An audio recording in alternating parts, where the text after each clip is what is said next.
Canada is being seen as a valued developmental partner to Guyana. According to President David Granger, Canada's investments in mining and oil and gas are propelling economic development and generating employment and business opportunities for citizens and corporations. Canada is also Guyana's largest export market.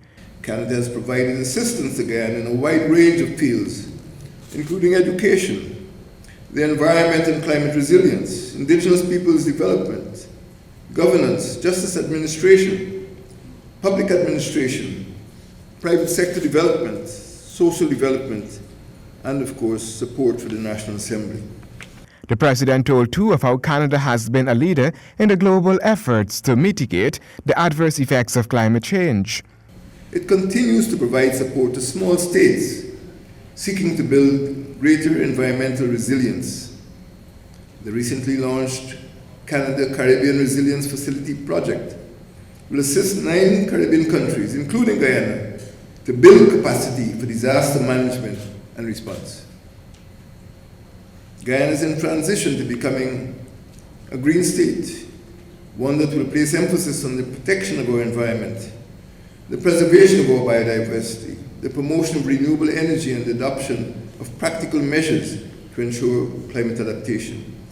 On the other hand, Canada's High Commissioner to Guyana, Lillian Chatterjee, commended the government of Guyana for its acceptance of Venezuelan migrants.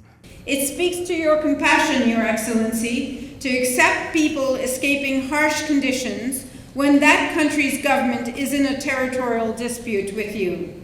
The Canadian High Commission was pleased to work with the Civil Defense Commission in providing food, water, and shelter to Venezuelan indigenous migrants in Region 1. The Canadian High Commissioner added that the two countries work closely regardless of who the citizens elect to govern. And speaking of elections, there is one coming up in a few months. Election preparations are currently underway by an independent, non-partisan body answerable to Parliament and not to government or any political parties. Naturally, I'm speaking of our Canadian elections. As Canada has a fixed date election every 4 years, and our national elections will be held on October 21st. The role of Elections Canada is not to determine when elections will be held, but to ensure that every eligible citizen has the right to vote in free and fair elections.